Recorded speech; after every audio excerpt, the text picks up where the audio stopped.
Hello et bienvenue dans Traverser, le podcast de la transformation intérieure par Elisabeth Claes. Elisabeth, c'est moi, je pratique la thérapie énergétique et vibratoire pour vous aider à vous reconnecter à vous et transformer votre vie.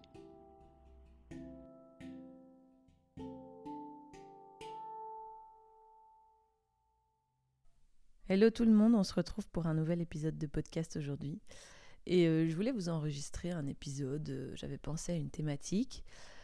Et puis je me suis posée aujourd'hui, je me suis dit bon, on va parler de quoi ? Et en fait je suis tombée sur la date d'aujourd'hui au calendrier.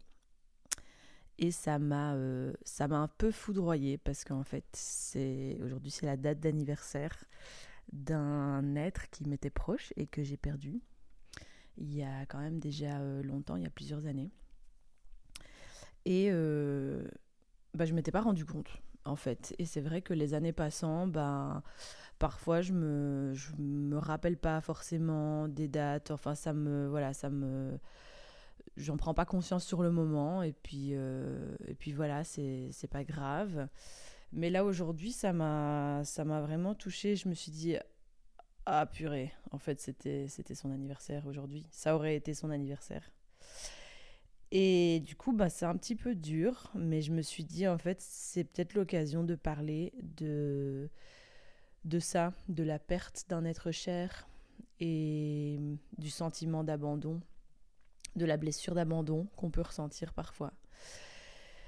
Et je me suis dit que voilà, c'était peut-être une super idée de podcast, ou peut-être pas, parce que mon chat a décidé de crier. Voilà, tout va bien.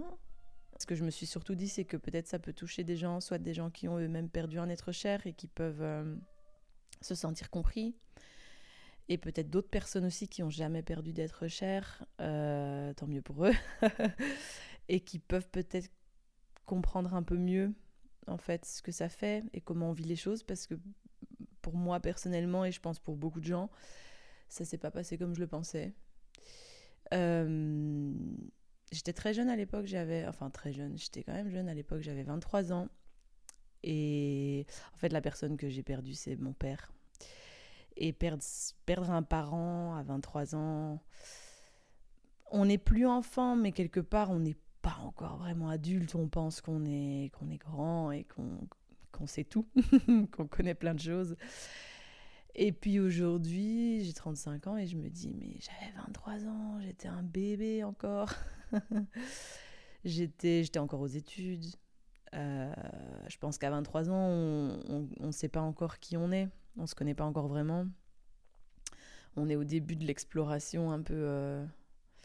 Bon, ça commence quand même à l'adolescence, mais je trouve qu'on commence à commencer. On commence à commencer, celui-là. On commence à se trouver un peu au début de la vingtaine. Enfin, pour moi, en tout cas, c'est un processus qui a duré longtemps. Je pense que toute la vingtaine, j'ai passé du temps à me chercher et à me trouver.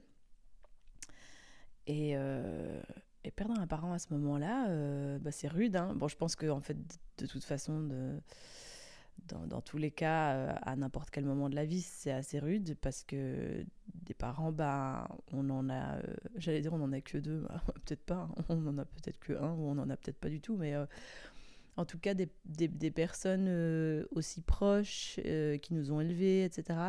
C'est quand même, c'est très significatif. Et donc, perdre un parent, ça arrive que peu de fois dans une vie et je pense qu'on n'est jamais prêt, vraiment. Peu importe l'âge. Même si j'imagine que une fois qu'on commence à vieillir et que les parents commencent à vieillir aussi et qu'on le voit et qu'on le sent, on commence peut-être à se dire que c'est une éventualité et on commence peut-être à s'y préparer. Moi, évidemment, c'était pas mon cas. À mon âge, 23 ans, je m'attendais pas à ce que mon père décède. Il est décédé d'une manière assez rapide et surprenante. Voilà, c'est quelqu'un qui a toujours été en bonne santé, il n'a jamais eu de problème, donc c'est sûr que moi je m'y attendais pas.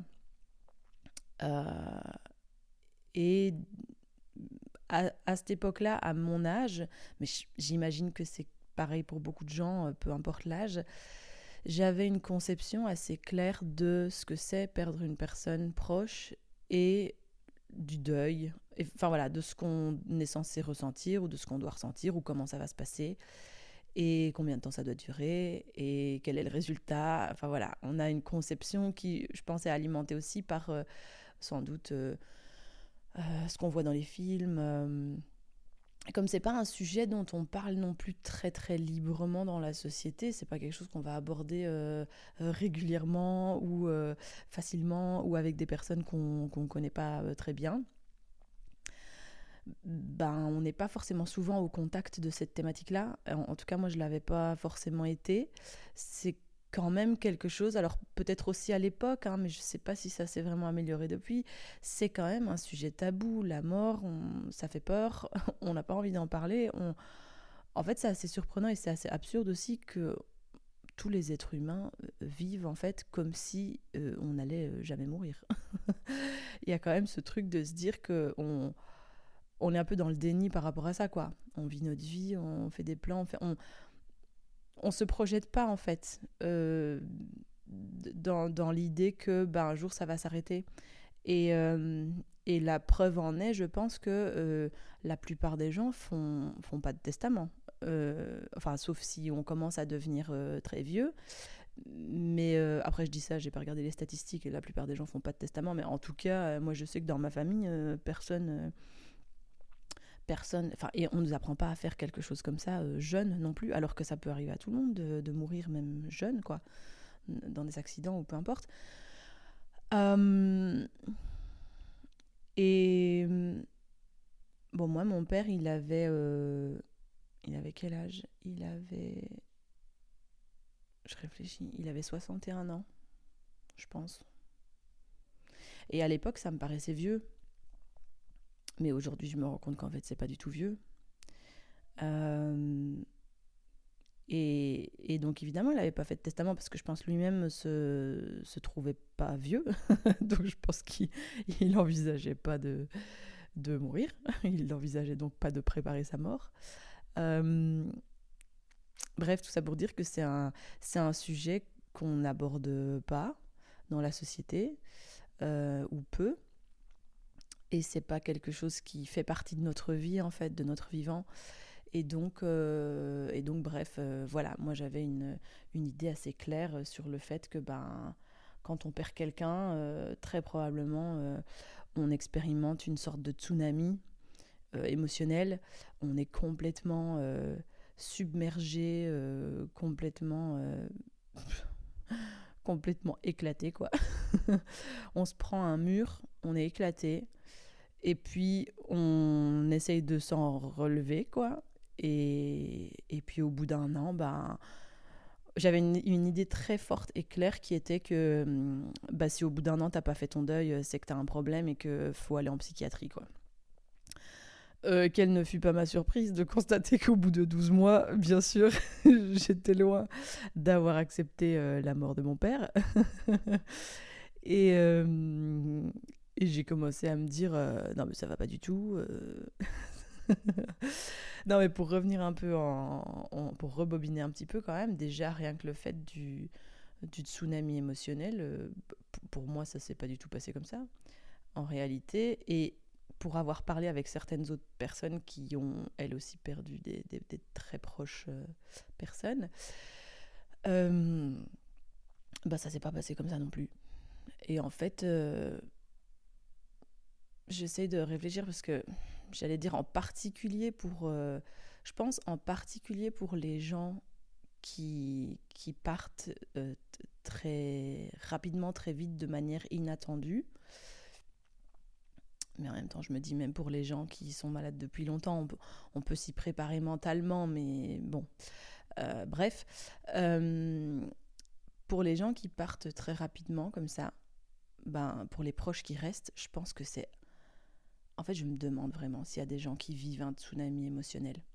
Parce que ce qui s'est passé pour moi et ce qui s'est passé pour d'autres personnes avec qui j'ai parlé, c'est qu'il ne se passe rien du tout. Et c'est d'autant plus perturbant, en fait. Parce qu'on s'attend à s'effondrer et on s'attend à se prendre un mur. Et en fait, c'est pas le cas. Et donc, on se dit, attends, mais je suis pas normale, là, il y a un problème. Je viens de perdre mon père, la personne la plus importante de ma vie, potentiellement. Et je ne ressens rien. Mais je suis cassée. Qu'est-ce qui se passe ? Euh, et en fait, justement, je pense que le fait que les gens qu'on perd rapidement comme ça, de manière inattendue, bah, le fait que ce soit inattendu fait que on se retrouve du jour au lendemain sans la personne. Et le corps et le mental, ils n'ont pas le temps de réaliser. Et on ressent rien parce qu'on ne comprend pas ce qui se passe en fait.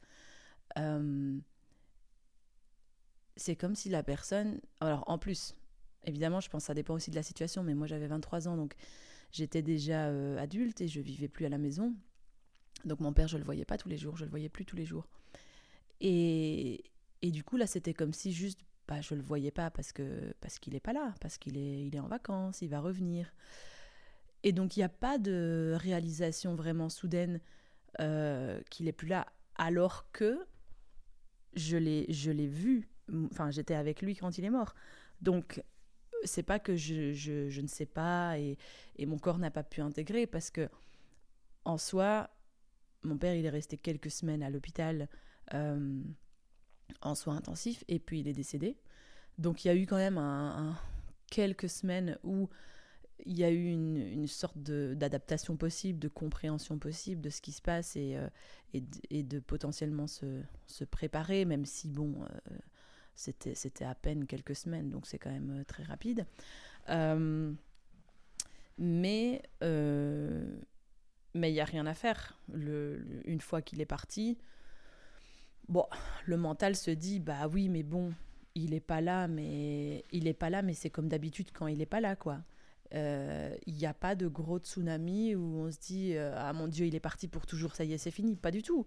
Donc il n'y a pas une réalisation très claire et nette que ça y est, il est parti pour toujours et il reviendra plus jamais. Il n'y a pas un sentiment dans le corps qui acte que c'est le cas, c'est fini, tu le reverras plus. Là, il faut être triste et il faut être au fond du trou parce que c'est fini pour toujours. Donc c'est très très perturbant parce que comme le corps n'encaisse pas et ne réalise pas cette, ce côté permanent des choses, en fait, de ce qui vient de se passer, bah, il n'y a pas de tristesse énorme, profonde, parce que en fait, on ne se rend pas compte que c'est fini pour toujours et qu'il ne reviendra pas et qu'il n'est pas juste en vacances, en fait. Et comme il n'y a pas cette tristesse profonde, intense, viscérale, qui nous met à terre, bah, c'est très dur. On se demande ce qui se passe. On se dit, mais en fait, est-ce que je l'aimais vraiment? Parce que là, je suis pas triste. Est-ce que je suis une fille de merde, en fait? Parce que là, franchement, ça me fait rien, quoi. Il est parti, mais ça me fait rien. Euh, et en même temps, c'est très paradoxal parce qu'il y a quand même une réalisation qu'il s'est passé quelque chose de grave parce que euh, pendant les quelques semaines où il était aux soins intensifs et après aussi, une fois qu'il est décédé, bah, il y a quand même une incompréhension totale de ma part et des gens aussi avec qui j'ai pu discuter qui ont vécu la même chose, une incompréhension du fait que le monde continue de tourner. En fait, la vie continue. Ça a été un truc qui a été très très dur pour moi. La vie continue alors qu'il vient de se passer un truc hyper grave. En fait, il faut continuer à aller bosser pour ceux qui bossent. Il faut continuer à faire ses études. Moi, j'étais en train de rédiger mon mémoire de fin d'études. Vraiment, c'était parfait comme situation. Euh, alors, même si on a quelques jours de congé, 1 ou 2 ou 3 jours de congé quand on perd un proche, évidemment, c'est loin d'être suffisant. Et en fait, très vite, bah, la vie continue. Donc il faut continuer à fonctionner. Il faut continuer à... bah, si on a des enfants, j'avais une sœur qui avait une enfant, il faut continuer à prendre soin des enfants, il faut continuer à faire les courses, il faut continuer à manger, il faut continuer à ranger la maison, il faut continuer à... Bah, le pire, je pense, c'est de travailler, enfin continuer d'aller au travail, euh, se concentrer. Et en fait, même au-delà de ça, même au-delà de notre propre vie, les gens autour de nous continuent à vivre. Et en fait, on ne comprend pas, nous, dans ce moment-là, parce qu'on se dit, mais comment se fait-il que le monde ne s'arrête pas de tourner, que tout le monde que tout le monde arrête pas ce qu'il est en train de faire? Parce que là, il vient de se passer un truc hyper grave.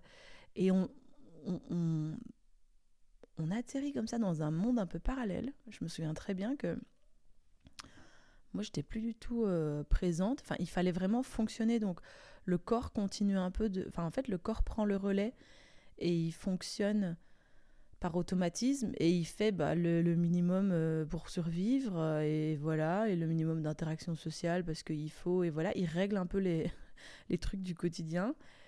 Mais le mental, il est dans un monde un peu parallèle, flottant comme ça, où bon, en fait, plus rien n'a d'importance. Parce que il vient de se passer un truc hyper grave, on a presque perdu. Enfin, ça arrive, je pense aussi sans doute aux gens qui ont quelqu'un, voilà, dans un état de entre la vie et la mort où c'est super grave et où on attend. Et en fait, c'est ce temps d'attente qui nous met dans un sas en fait, dans un sas de, comme un monde parallèle où on est en attente et on comprend pas que le monde continue de tourner parce que là nous on est en attente de savoir si notre vie elle va continuer ou non parce qu'on risque de perdre quelqu'un de cher ou peut-être qu'on va le retrouver, on espère. Mais donc c'est assez paradoxal parce qu'il y a une compréhension qu'il est en train de se passer un truc très très grave ou qu'il vient de se passer un truc très très grave. Et en même temps, il n'y a pas il y a pas de tsunami émotionnel. Euh, En fait, ça m'intéresse aussi de savoir si parmi vous, il y a des gens qui ont vécu ça et qui, eux, ont vécu ce tsunami émotionnel ou qui se sont pris un mur et qui se sont effondrés et où ça a été clair pour eux. Mais en tout cas, pour moi, ça n'a pas été le cas. Et donc, c'était d'autant plus déstabilisant parce qu'en fait, comment gérer ça ? Et comme c'est pas un sujet dont on parle souvent de manière ouverte, c'est pas quelque chose non plus pour lequel on a des solutions à portée de main en fait. C'est pas des trucs, c'est pas quelque chose pour lequel on a appris à avoir des outils. Donc il faut un peu se démerder tout seul quoi. Et, euh, et même si on a de l'entourage et des gens qui peuvent prendre soin de nous et tout, il faut aussi arriver déjà à comprendre soi-même ce dont on a besoin, ce qu'on ressent et ce dont on a besoin. Et, et donc c'est vrai que pour moi ça a été comme ça. Il y a eu quand même une réalisation que il se passait un truc grave. J'étais un peu dans un monde parallèle, un peu choquée de me dire mais comment se fait-il que l'économie mondiale continue à tourner alors que mon père vient de mourir ? C'est quand même scandaleux. Pourquoi tout le monde ne s'arrête pas ? euh, et puis en même temps, comme je disais, donc ce truc de en même temps je sens pas qu'il est plus là pour toujours et qu'il reviendra jamais, donc c'est dur de comprendre que émotionnellement il y a comme un vide ou un plat par rapport au tsunami auquel on s'attend. C'est peut-être aussi la comparaison entre les deux, hein. Peut-être qu'en fait j'ai quand même ressenti des trucs émotionnellement, mais que par rapport aux attentes que j'avais du tsunami émotionnel, c'était rien du tout, donc ça m'a paru comme quelque chose d'assez plat. Et puis de manière aussi assez paradoxale, en général quand les gens me parlaient, ça c'est aussi un truc, les gens du coup me parlaient avec pitié, ou ils avaient mal au cœur. En fait, les gens étaient beaucoup plus mal à l'aise que moi, parce qu'ils ne savent pas comment gérer. Parce qu'ils s'imaginent la souffrance, la douleur, ils ne savent pas quoi faire. C'est assez malaisant pour les autres. Et moi, il y avait un peu mon corps, comme il prenait le dessus, qui était là, non, mais ça va en fait, c'est la vie, enfin voilà, ça arrive, très bien. Euh, Et donc c'était perturbant parce que c'est vrai que chaque fois qu'on me demandait comment ça allait, j'étais là non mais moi ça va, je sais pas, c'est bizarre. Donc je me disais à moi-même et je disais aux autres que franchement ça va, je ressens rien, je suis pas triste, voilà, tout va bien, je continue. Et en même temps, j'avais des pensées et des rêves qui étaient en fait hardcore, mais sur le moment je m'en suis pas rendu compte. En fait c'est très très bizarre parce que il y a ce paradoxe de trucs un peu qui se passent en parallèle sans qu'on arrive à comprendre et se rendre compte, en fait, de prendre la mesure. C'est-à-dire que moi, je pensais que j'allais bien, je pensais que tout était normal et que tout allait bien, parce que j'ai pas ressenti le tsunami. Mais quelques mois plus tard, je me suis rendu compte que, en fait, en m'endormant le soir, alors bien sûr, ça m'arrivait aussi de pleurer et tout, parce que quand même, j'étais quand même un peu triste. Il y a des moments où je me rendais quand même un peu plus compte que d'autres. Mais le soir, en m'endormant, je me disais que en fait, ce serait quand même plus simple si je me réveillais pas, quoi. Et puis je serais quand même plus heureuse si je mourais. Comme ça, au moins, voilà, je devais pas subir la souffrance, etc. Et ça, à l'époque, quand j'étais en plein dedans, je me disais, je voyais pas le problème en fait de ces pensées-là. Et ce n'est que plus tard que je me suis rendu compte que, en fait, non, j'allais pas du tout bien. Mais j'étais comme anesthésiée. En fait, c'est un peu bizarre. Il y avait quand même une prise de conscience et en même temps, j'étais comme anesthésiée. Alors peut-être aussi que le tsunami qu'on s'imagine, il pourrait être là, mais qu'en fait, il y a peut-être un mécanisme de survie qui se met en place par le corps pour justement pas être complètement déglingué et qui, en fait, il anesthésie le tout pour dire, bon, il faut continuer, là, il faut avancer, donc on va juste se couper un peu des émotions, sinon on va pas y arriver, quoi. Donc c'est possible aussi, et en vérité, à l'époque comme maintenant, j'ai pas vraiment fait de recherche sur le sujet. J'imagine qu'il doit exister plein d'ouvrages, plein de... À notre époque, il y a tellement de trucs, plein de podcasts, plein de témoignages, etc., qui montrent certainement plein de facettes de la perte d'un être cher et du deuil, et que j'aurais pu trouver là peut-être des réponses ou des outils, mais en tout cas, je ne l'ai pas fait. Donc, j'ai que mon expérience à partager, quoi. Mais c'est vrai que j'avais pas envie de m'ôter la vie, j'avais pas envie vraiment de me tuer, et je pense que je l'aurais pas fait.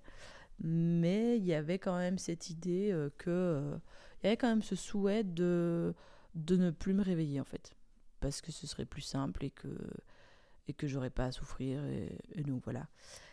Et c'est vrai que pendant toute une période, à la même période, j'ai fait beaucoup beaucoup de rêves où je voyais mon père, enfin où je retrouvais mon père, et où c'était très très dur parce que soit moi j'essayais de crier, j'essayais de lui parler et je n'y arrivais pas, il n'y avait aucun son qui sortait, et donc c'était extrêmement frustrant. Soit je lui parlais et je voyais que lui il essayait de me parler et qu'il n'y arrivait pas. Et c'était extrêmement frustrant, mais je pense qu'évidemment le plus douloureux et le plus frustrant, c'était à chaque fois de me réveiller le matin et de me rendre compte qu'en fait c'était un rêve et qu'en fait il n'était plus là. Et que, ouais, le retrouver en rêve, il y avait quand même une partie où c'était quand même très plaisant parce que je le retrouvais, on était de nouveau ensemble. Et puis me réveiller et me rendre compte que, ah putain, c'était un rêve en fait, c'était pas la réalité. Un peu l'inverse des cauchemars parfois qu'on peut faire et où on se réveille le matin et on se dit oh, non mais Dieu merci, c'était un cauchemar, ce n'était pas la réalité. Et bien là, c'était l'inverse et c'était pas drôle. Euh, Du coup, ouais, voilà. Et ça me fait penser à un truc que quelqu'un m'a dit il y a... C'était en 2019, je crois. C'était il y a 7 ans et c'était... Je réfléchis. C'était déjà quelques années après le décès de mon père. Ça faisait... Ouais, ça faisait 5 ans, je pense.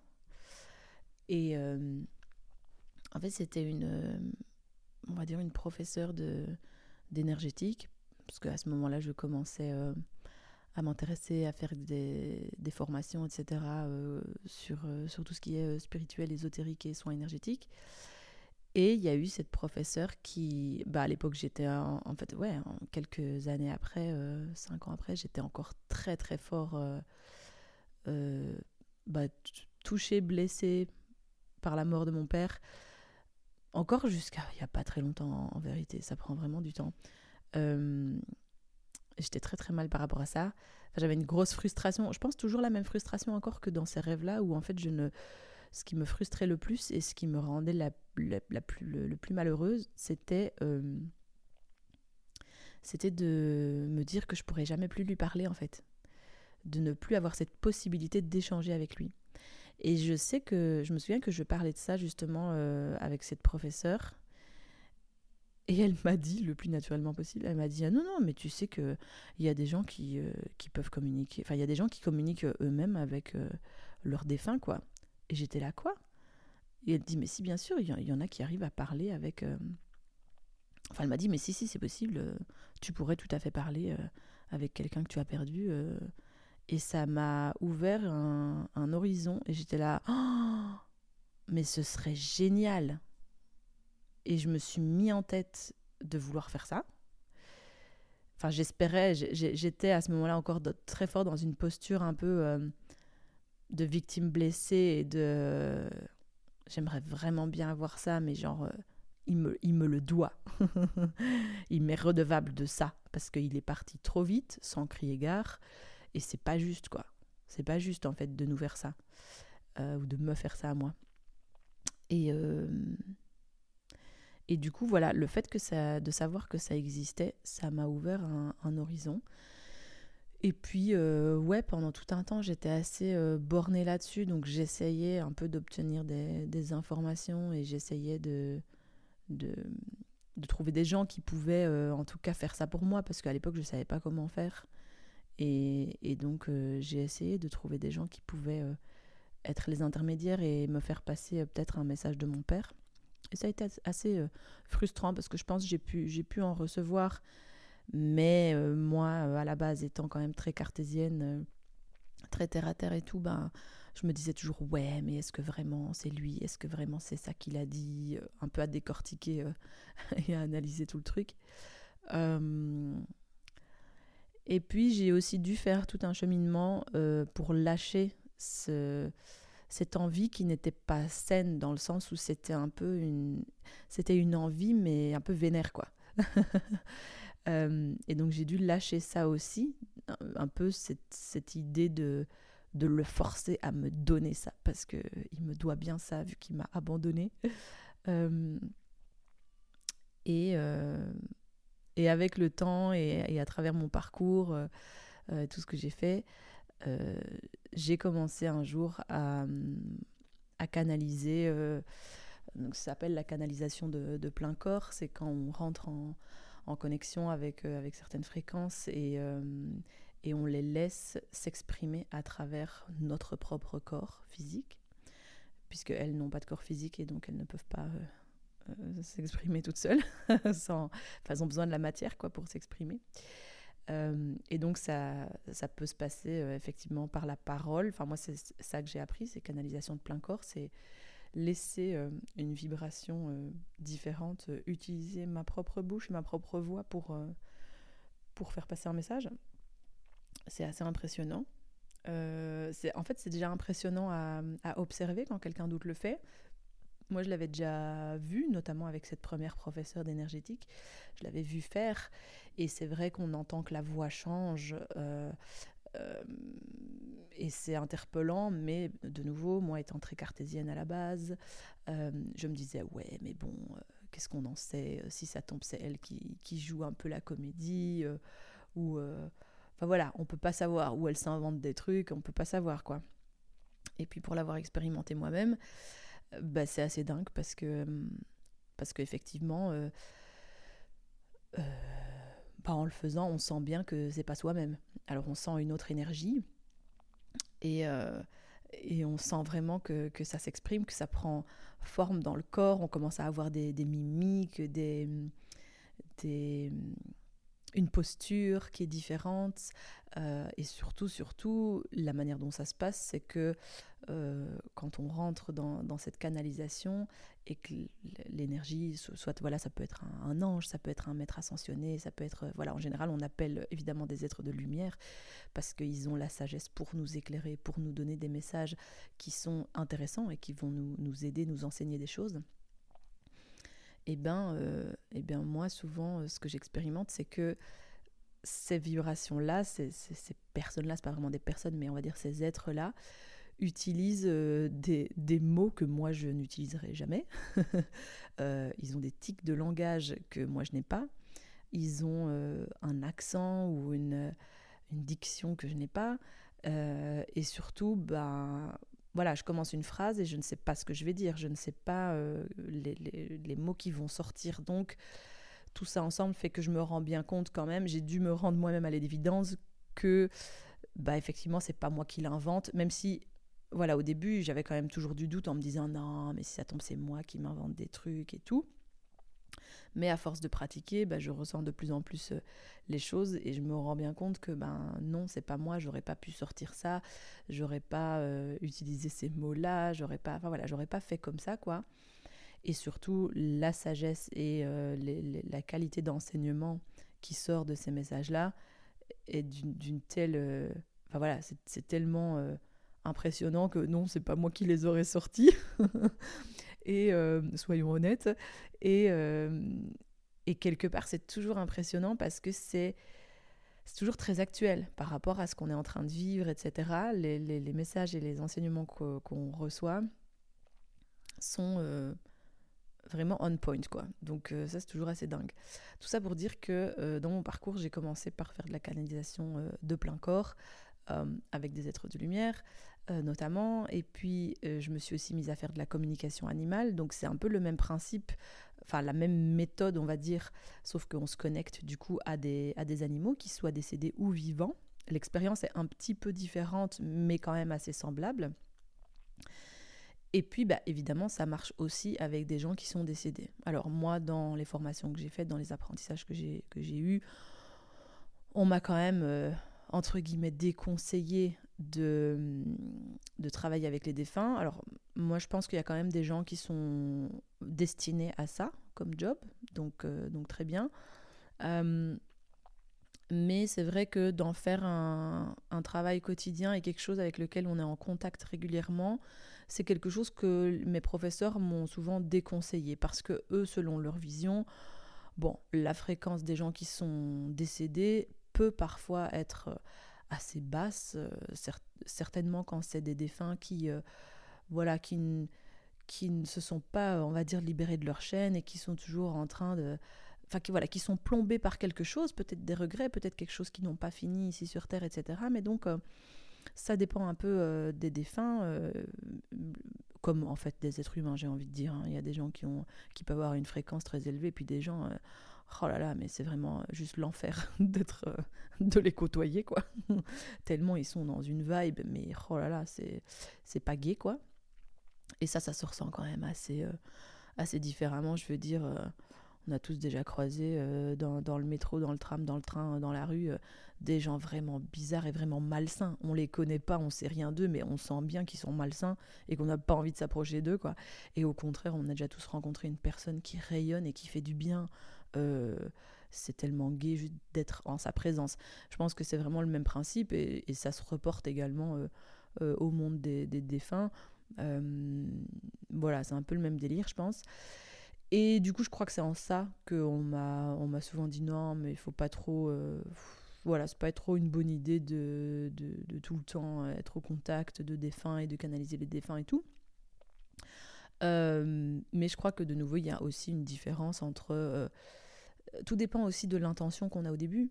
Euh, euh, Est-ce que l'intention, entre guillemets, elle est pure? Enfin, ça, c'est aussi un vaste sujet, mais oui, dans quelle posture on est à la base, pourquoi en fait on veut obtenir un message ou pour quelle raison on veut canaliser telle personne en particulier. Et c'est vrai que pour moi, en tout cas, j'ai vécu un shift, c'est qu'au début, j'étais vraiment dans une énergie de je veux absolument que mon père me parle parce que je suis vénère, en gros, de manière très basique, c'était ça, quoi.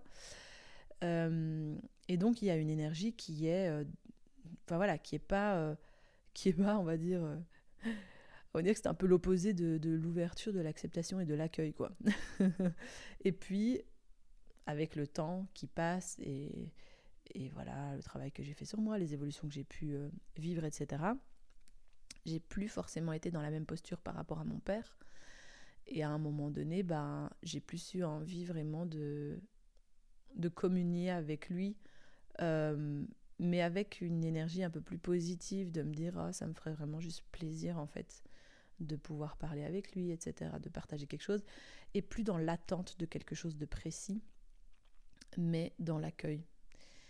Et, euh, et je pense que ça fait aussi toute la différence par rapport au travail avec les défunts. Euh, et en ça, je pense que les expériences peuvent être différentes. Euh, Mais donc, en tout cas, à un moment donné de ma vie, j'ai réussi à recevoir des messages de mon père. Et c'est fou parce que quand ça s'est passé, je me suis même pas dit waouh, truc de dingue, je suis enfin arrivée à faire ce que j'ai voulu faire depuis des années, depuis que cette professeure m'a dit que c'était possible. Truc de fou, ça m'est arrivé à moi. Limite, je m'en suis même pas rendu compte en fait. Parce que, avec tous les trucs que j'ai faits et comment j'ai évolué et les différentes formations d'énergétique et tout, ben, j'étais déjà passée par la canalisation de plein corps où j'étais là, mais truc de fou, non, c'est dingue et tout, c'est pas possible. Et puis j'ai évolué, j'ai accepté, puis j'ai fait la communication animale. Et donc au moment donné où j'arrive à en fait canaliser et recevoir des messages de mon père, limite c'est devenu normal dans ma vie, quoi. Donc c'est drôle de regarder un peu, voilà, de retourner un peu, regarder un peu vers le passé et de se dire ah putain, c'est quand même dingue parce qu'il y a un moment donné dans ma vie, je trouvais que c'était fou, que c'était impossible et que j'y arriverais jamais. Et puis un jour c'est arrivé et je me suis même plus posé la question, quoi. Donc bref, trop drôle. Tout ça pour dire quoi? Je vais revenir un peu en arrière parce que je me suis un peu égarée. Mais en tout cas, il y a eu cette période difficile après la mort de mon père, même si, comme je disais, c'est paradoxal. Il y a une prise de conscience et en même temps un déni total, donc très absurde. Et puis quand on est arrivé après environ 12 mois, on était près de l'anniversaire de sa mort. Et je sais que là, j'ai commencé à flipper parce que je me suis dit, ah non, mais ça va pas du tout. Moi, là, je pense qu'à ce moment-là, comme du temps avait déjà passé, j'étais plus en contact avec les émotions et j'ai fini par me rendre compte qu'évidemment, c'était effectivement définitif. Et donc là, je pense qu'on peut... En fait, je crois que le jour où on comprend vraiment que c'est pour de bon, là, les émotions, elles arrivent. Parce que là, effectivement, là, c'est très, très dur, quoi. Quand on comprend que c'est fini. Voilà, et en tout cas, je me rendais bien compte après 1 an que j'allais pas du tout bien, que j'avais pas du tout fait mon deuil, entre guillemets. Et aujourd'hui, je me dis, mais quelle expression de merde aussi, genre faire son deuil. Enfin, de nouveau, en fait, j'en parlais dans un autre épisode, mais de nouveau, on est dans le faire. Il faut faire son deuil. il faut travailler pour clôturer cette période de la vie. Et ça m'a fait très peur de me rendre compte que j'étais pas du tout over it, parce que, d'une part pour moi, parce que dans ma tête j'avais que quand on perd quelqu'un, il faut faire son deuil, parce que, enfin, après 1 an, parce que sinon on est bon pour l'asile. Et je pense qu'il y avait aussi une partie de moi qui avait très peur de ce que les autres allaient penser.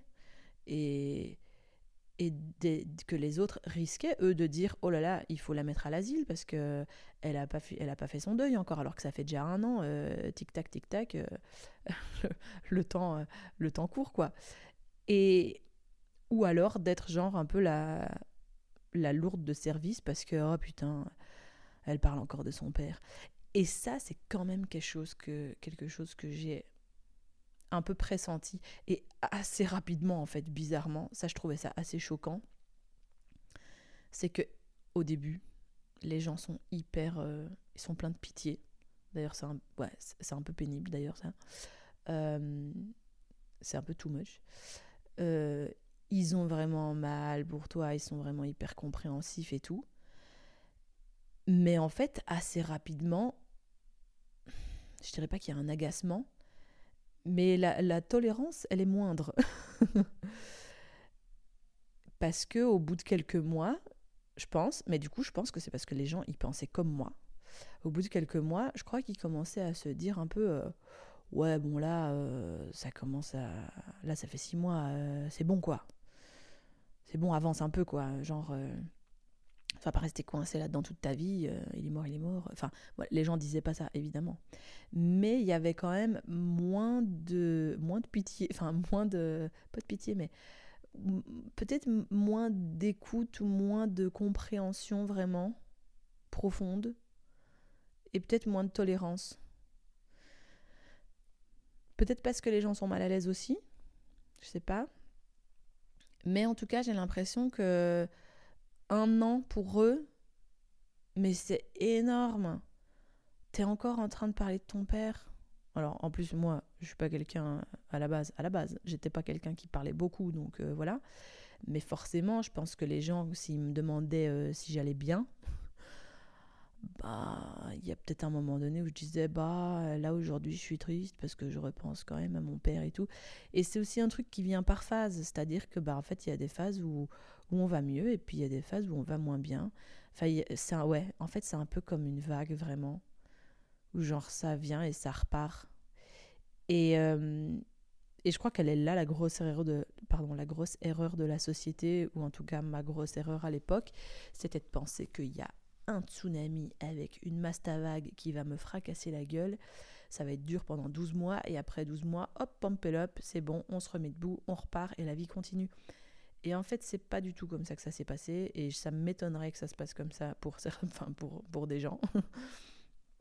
En réalité, et ben ça dure bien plus longtemps et gros spoiler, selon moi, bah, c'est juste que ça s'en va jamais. En fait, la douleur, elle ne s'en va jamais. Et c'est très très dur à accepter. Et je pense que c'est pour ça aussi, moi, que je rêvais quelque part d'un mur qui me fracasse la gueule, parce que c'est vrai que moi, j'ai souvent eu une pensée très très linéaire, quoi, avec avant-après. Alors que bon, bah, la vie, c'est pas ça. La vie, c'est des cycles. Ça va, ça vient. Parfois, on va mieux. On pense que c'est bon. Et parfois, on se retrouve de nouveau au fond du trou. Et on se dit, putain, mais j'étais déjà ici. Et j'étais sortie. Pourquoi je suis de nouveau là? Ça fait chier. Euh, et je pense qu'en fait, quand on perd un être cher qui est aussi proche, bah, c'est impossible de juste un jour aller complètement mieux et, et, et n'y penser que avec des pensées positives. Parce que voilà, je pense qu'il y a certaines personnes qui disent ça, que bah oui, mais tu verras plus tard, quand tu penseras à lui, tu seras plus triste comme ça, tu vas apprécier tous les moments que tu as passés avec lui plutôt que d'être triste de tout ce que tu as perdu, quoi, en gros. Et aujourd'hui, après, ça fait quoi là? Ça fait 12 ans. Aujourd'hui, après 12 ans, je pense que je peux dire que oui, c'est en partie vrai. C'est-à-dire qu'effectivement, à un moment donné, j'ai accédé à une certaine reconnaissance et un certain bonheur par rapport à tout ce que j'ai pu vivre avec lui. Mais la douleur, elle s'en va jamais. Elle s'en va jamais. Et bah, honnêtement, c'est difficile quand même pour moi d'enregistrer ce podcast aujourd'hui. Et c'est vrai que ça faisait un petit temps quand même que je ne m'étais pas sentie aussi touchée et aussi émotionnelle et aussi triste par rapport à sa disparition. Alors c'est vrai qu'avec le temps, petit à petit, ça va mieux. Je veux dire qu'on passe plus de temps dans les phases où on va bien que dans les phases où on va moins bien. J'ai envie de dire, ça s'estompe, ça s'atténue un peu. Et effectivement, on apprend à apprécier ce qu'on a eu, et peut-être à faire le deuil de ce qu'on n'a pas eu. Et il y a aussi un truc qui est que bah, tout ce qu'on n'a pas eu ou qu'on aurait pu avoir, il y a aussi un peu un gros fake, parce que on idéalise une vie qu'on aurait pu avoir s'il était resté en vie, alors que dans les faits, bon, on ne sait pas si ça se serait passé comme ça, et ça se serait très probablement pas passé comme ça en fait. Euh, Moi, je sais que pendant un long moment, j'étais bien vénère de me dire putain, tu m'as abandonné, et on aurait pu faire ça, et on aurait pu faire ci, et on aurait pu faire ça. Mais dans les faits, quand je le voyais, parce que j'avais quand même déjà 23 ans, donc j'étais quand même déjà adulte, mais quand même quand je le voyais, bah c'était pas si facile. Et en fait, il n'y a rien à faire, c'est facile d'idéaliser une vie avec un mort.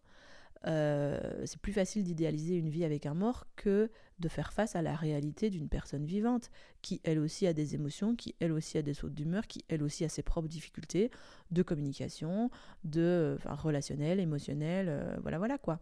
Donc, quelque part, j'étais méga vénère de tout ce que j'aurais pu avoir mais que j'avais pas eu. Mais dans les faits, est-ce que vraiment ça aurait été aussi bien? Probablement pas. Euh, Mais donc, ouais, en fait, bah pour moi en tout cas, il n'y a jamais eu d'avant-après où je me suis sentie mieux. Ça a toujours été par vague. Et au début, ça a été très long et très laborieux, et pendant des années, d'être surtout très très triste, très désespérée, me sentir complètement abandonnée, délaissée, et d'être méga vénère. Euh, et puis, bah, moi, dans ma vie, ce qui m'a vraiment le plus aidé, c'est les soins énergétiques. Grâce à l'énergétique, j'ai pu me détacher de cette colère, en fait, pour accéder à plus de connexions positives en pensant à mon père, quoi. Mais il a fallu effectivement passer par des soins qui m'ont aidé à lâcher cette colère, ce ressentiment, en fait, ce sentiment d'enfant qui est complètement délaissé et abandonné, et pour qui, du coup, c'est le désespoir total, caché par une énorme colère et un énorme ressentiment, et presque envie de vengeance, quoi. Donc, donc aujourd'hui, ça va mieux parce que j'ai pu passer par ces soins énergétiques là aussi. Et donc aujourd'hui, je suis plus dans des phases où je me sens bien, et où, comme je disais au début, ben, je remarque pas toujours que ah tiens, c'est l'anniversaire de son décès, ou ah tiens, ça aurait été son anniversaire aujourd'hui s'il avait été toujours là. Euh, et puis parfois, bah, ça me reprend quand même d'avoir un peu, là du coup pour le coup, un petit mur que je me reprends, et où je me rends compte que, en fait, bah, j'ai perdu mon père, et c'est dur en fait. Parce que j'ai plein de personnes autour de moi qui ont encore leurs deux parents. Et je me dis, waouh, putain. Et là aujourd'hui, je me dis, putain, il aurait eu. Qu'est-ce que je me suis dit tantôt? Il aurait eu 70. Ouais, je sais plus compter moi. 73 ans, je crois. Il aurait eu 73 ans cette année. C'est dingue. Ça me fait halluciner de me dire bah, à quoi il aurait ressemblé, quel grand-père il aurait été, ceci, cela. Mais ouais, je me suis habituée aussi à dire que bah. En fait, c'est ça, le fait de vivre la vie, et de devoir acter aussi le fait que les personnes sont plus là, parce que quand on demande, quand ça arrive dans la conversation, peu importe, hein, que ce soit avec des proches, que ce soit avec des services administratifs ou j'en sais rien. Euh, Récemment, justement, j'ai eu un rendez-vous administratif où on m'a demandé mais ça va, vous avez une famille qui peut vous soutenir, et ceci, cela. Et en fait, c'est devenu tellement normal pour moi, je n'imagine même plus que, en fait, oui, des gens peuvent avoir ça, et je dois réasséner que, ah non, mais en fait, moi, j'ai perdu mon père, ceci, cela. Et c'est devenu normal, quoi. Donc c'est vrai qu'il y a cette répétition qui acte aussi le fait que bah, c'est comme ça, mais qui acte surtout le fait que c'est normal, c'est ainsi, et que c'est pas émotionnel à chaque fois, quoi. Ça devient un peu une routine. Et ça devient l'image fixe de ma vie, c'est la situation comme ça, c'est ainsi. Donc être de nouveau en... C'est ça qu'il y a, il y a plus... Enfin, il y a moins souvent des opportunités ou des occasions où je fais face à l'émotionnel, et où je suis vraiment en connexion à l'émotionnel de tristesse, et de me rendre compte vraiment que j'ai perdu quelqu'un, quoi. Donc en ça, c'est vrai qu'on s'habitue, et que le temps pense les blessures quelque part. Mais je pense pour moi que vraiment l'énergétique a joué un grand rôle, parce que pendant au moins 5 ans, mais si, je pense plus encore, c'était encore une blessure qui était très vive et très ouverte et très fraîche, parce que j'étais dans une énergie de vénère, de je t'en veux, pourquoi tu m'as abandonné. Et donc en ça, je crois que l'expérience, elle peut être différente pour d'autres personnes, quoi, si on est un peu plus en paix euh, avec la personne qu'on a perdue, peut-être que ça peut aller plus vite aussi. Mais en tout cas, non, le constat pour moi, c'est que ça a été long et laborieux, et je me suis dit, mais quel bullshit cette histoire de faire son deuil là. Ça n'arrive jamais en fait de faire son deuil. Je sais même pas si on peut vraiment parler de ça en fait, de faire son deuil, parce que même moi, même si ça va mieux aujourd'hui, je considère pas vraiment que j'ai fait mon deuil. Cette histoire de faire son deuil, de nouveau, je trouve que c'est vision très très linéaire de bon bah tu l'as fait ou tu l'as pas fait, c'est fini ou pas. Mais c'est jamais vraiment fini et je pense même quand j'aurai 85 ans, je verserai quand même toujours une petite larme de temps à autre parce que je penserai à mon père et que voilà et qu'il est plus là quoi. Et je verserai sans doute beaucoup d'autres larmes parce que j'aurais perdu plein d'autres gens. Mais donc voilà, un peu n'importe quoi cette histoire de faire son deuil. Euh, à mon avis, ça fait déjà un bon petit moment que je cause là, mais je voulais encore parler d'autres trucs qui est justement cette blessure de l'abandon. Alors bon, peut-être que vous avez déjà entendu parler de différents types de blessures, l'injustice, le rejet, l'abandon, etc. etc. Et c'est vrai que c'est des blessures qu'on travaille aussi en énergétique, parce que c'est des blessures qui sont profondes et qui font que dans notre vie quotidienne, on se casse toujours un petit peu la figure sur des situations récurrentes dans des domaines complètement différents, mais qui ont pour récurrence d'avoir cette thématique de soit l'injustice, soit le rejet, soit l'abandon, etc. etc. En général, bon, moi je pense qu'on a tous toutes les blessures, mais il y en a qui sont plus prégnantes chez l'une ou l'autre personne. Enfin voilà, on a tous un peu nos blessures de prédilection, hein, celles qui sont plus vives, plus ouvertes, qui font plus mal. Et en général, voilà, il y en a qui prennent le dessus et on va vivre des situations dans la vie où on rencontre toujours ce sentiment soit de rejet, soit d'abandon, soit d'injustice. Enfin voilà, les situations de la vie dans des domaines divers et variés vont venir toujours nous montrer la même chose. En fait, nous montrer que cette blessure-là chez nous, elle est très active et que ce serait peut-être pas mal d'y regarder de plus près, on va dire ça comme ça. Et je me disais que, ouais, moi notamment avec cette perte-là de mon père, je me suis sentie vraiment délaissée, abandonnée, seule au monde. Ça a été très très dur. Mais je me suis surtout dit qu'en fait, c'est intéressant parce que les réactions selon les personnes ne sont pas les mêmes. Et je connais des gens qui ont aussi perdu des parents et qui n'ont pas forcément le même comportement dans la vie que moi. Et moi, j'ai eu cette tendance, que j'ai, je pense quand même depuis que je suis jeune, à devenir une femme forte et invincible. parce que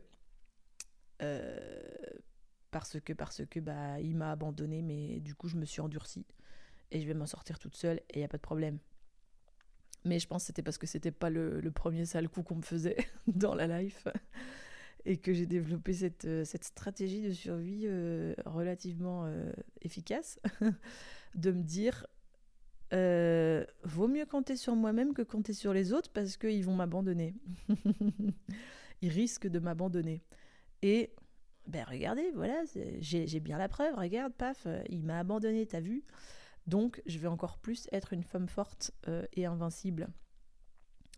Et donc besoin de personne, jamais besoin de personne, toujours à mener 10 combats de front et 35 projets en même temps. Et ce qui ne m'a pas aidée, évidemment, c'est la société, hein, qui ne fait que abonder dans mon sens en disant « Mais waouh, t'es une femme incroyable, comment tu fais tout ça, c'est génial !» alors que pas du tout, pas du tout. Oui, ça paraît très bien de l'extérieur et effectivement, je fais plein de choses. Mais bon, à l'intérieur, c'est moins glorieux. Et puis surtout, voilà, on s'occupe pour éviter de regarder ce qui ne va pas. Et on montre surtout aux autres que regardez comme je suis forte et comme j'ai besoin de personne, parce qu'il y a une insécurité terrible et un isolement terrible à l'intérieur. Donc voilà, mais en tout cas, ce qui est intéressant, c'est que j'ai remarqué chez d'autres personnes que totalement l'inverse. Peur de l'abandon, comportement hyper la moule à son rocher. Ne m'abandonnez surtout pas, je fais tout pour vous pour que vous m'aimiez. S'il te plaît, prouve-moi que tu seras toujours là pour moi. Dépendance affective, à crever. Mais aussi, quelque part, paradoxalement, venir tester si l'autre sera toujours effectivement bien là pour moi, même s'il me le promet, même si on s'aime, même si... Et en fait, il y a parfois comme ça des gens qui deviennent insupportables, enfin qui dans une relation, que ce soit amicale, romantique, peu importe, ou même dans une famille, il y a des gens comme ça qui ont cette peur de l'abandon, qui vont venir tester les limites et qui vont venir avoir des comportements pas mal relous et pas mal chiants pour venir tester et voir, mais et, et si je suis aussi pénible que ça, et si je suis aussi difficile que ça, est-ce que tu m'aimeras quand même toujours? Est-ce que tu resteras quand même toujours là pour moi? Donc voilà, quelque part, deux salles, deux ambiances, et je pense qu'il y a toute une myriade d'autres comportements possibles. Mais j'ai trouvé ça intéressant de me dire, et en fait, avec une même blessure, on peut développer des stratégies de survie totalement différentes et voire carrément opposées, quoi. Donc, euh, donc voilà, je trouvais ça intéressant parce que je trouve plein de choses intéressantes et que je suis très curieuse dans la vie. Euh, mais ouais, donc voilà, je pense que tout doucement, on arrive à la fin de ce que je voulais partager aujourd'hui. Non, je pense qu'il y a un dernier truc en fait, c'est que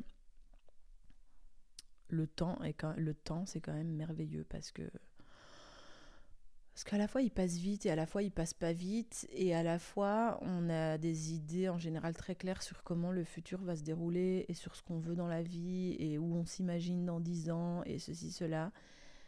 Et parfois il se passe des trucs auxquels on s'attend tellement pas, et même par rapport à nous-mêmes, des envies qu'on a auxquelles on s'attendait pas du tout. Et personnellement, et je vais terminer avec ça, par rapport à la perte de mon père, et je pense que c'est de nouveau l'énergétique qui m'a aidée par rapport à ça, c'est que pendant longtemps j'ai été dans vraiment une posture et une énergie de ah je suis vénère, ah il m'a abandonnée, ah je suis toute seule au monde maintenant, euh, pas contente, pas contente, mais tellement convaincue dans cette idée que je suis seule au monde, que du coup j'étais juste en souffrance d'être seule au monde, et que du coup je devais me débrouiller toute seule et ne compter que sur moi-même, etc. etc. Et que en fait quelque part ça me mettait des œillères sur toutes les autres possibilités, quoi. Et ce que je trouve qui est vraiment génial avec l'énergétique, c'est que si je pense que c'est une bonne généralisation de dire ça, c'est que pour moi, et je pense que c'est un peu vrai, l'énergétique, qu'est-ce que ça fait en fait? Ça permet de faire tomber les œillères. Et ça ouvre des horizons en fait. Ça ouvre des possibilités, des portes et des fenêtres qu'on n'imaginait pas. Et on commence à pouvoir explorer la vie d'une manière différente. Et évidemment, cette thématique de la perte et de l'abandon et tout, bah, j'y suis retournée plusieurs fois, évidemment, hein, en énergétique pour aller observer et comprendre et travailler ça. Surtout pour me libérer de la souffrance, parce que c'était quand même une grosse souffrance de me sentir abandonnée, seule au monde, mais surtout impuissante, en fait. Parce que c'est ça qui est très difficile avec la permanence de la mort, c'est qu'il y a une impuissance qui est là, on n'a pas d'autre choix que de l'accepter, on ne peut rien faire. On ne peut absolument rien y faire. Il n'y a rien qu'on puisse faire qui changerait les choses. Et ça, c'est très dur à accepter, et en particulier pour moi, parce que je crois que, ouais, comme je disais, j'étais fort dans la vie jusque maintenant dans le faire, faire, faire, faire, faire, et accepter qu'il n'y a rien à faire, mais c'est la fin de la life, quoi. C'est vraiment... c'est désespérant. C'est tout à fait désespérant. Et accepter du coup ce qui est, c'est... Ouais, pas d'autre choix, c'est dur, on n'est plus acteur, quoi. On ne peut plus être acteur, pas moyen. Bref, qu'est-ce que je voulais dire?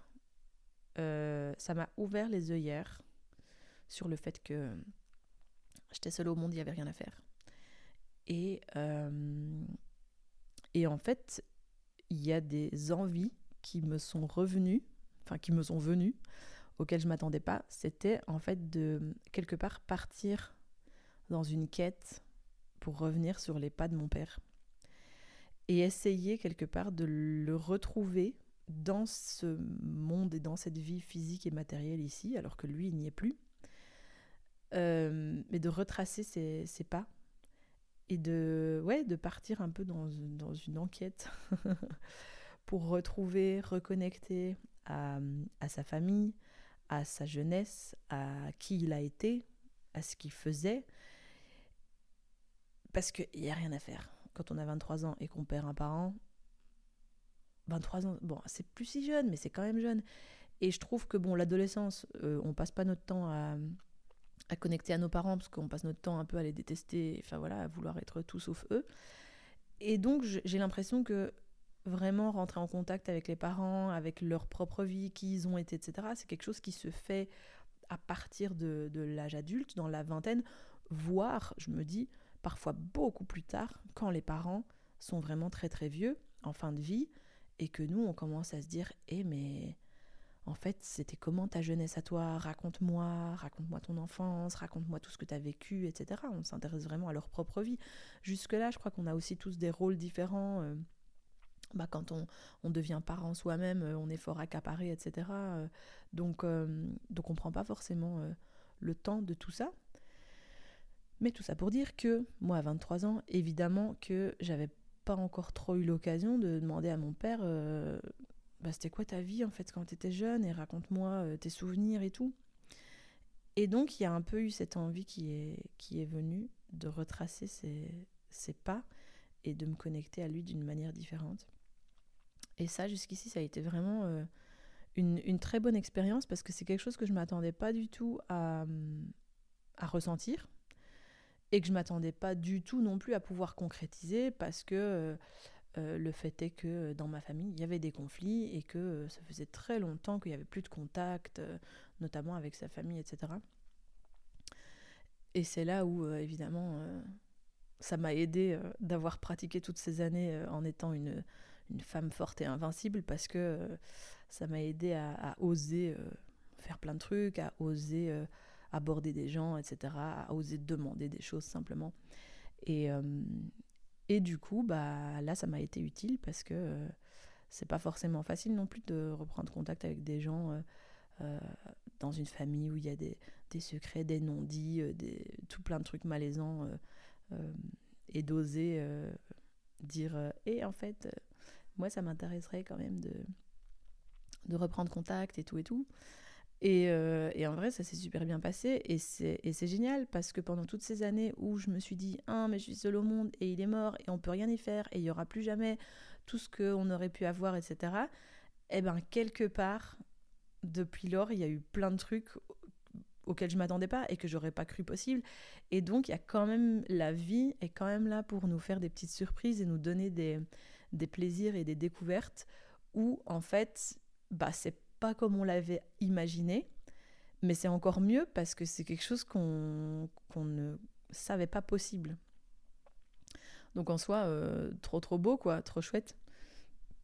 Et quelque part c'est un peu comme un jeu de piste. C'est un peu comme un cache-cache, et un jeu de piste, il est plus là dans ce monde matériel.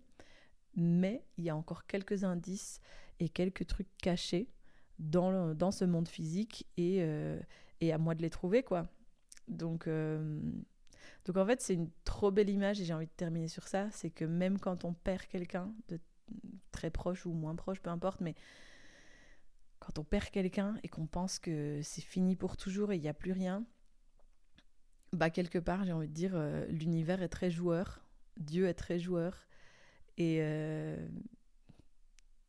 en fait, il y a quand même un jeu de piste et un jeu de cache-cache qui est encore possible, et donc quelque chose de très joyeux et de très excitant et de très chouette dans une relation à cette âme qui n'est plus physiquement là, mais qui en fait continue de nous accompagner dans notre expérience physique actuelle.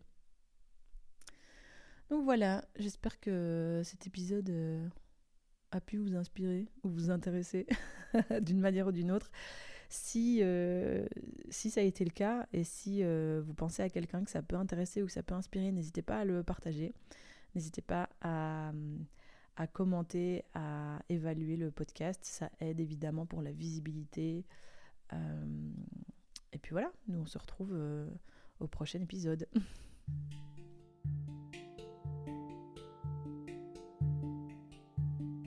N'hésitez pas, si ça vous a plu, à donner 5 étoiles au podcast, à vous abonner, à le partager. Et on se retrouve bientôt pour un nouvel épisode.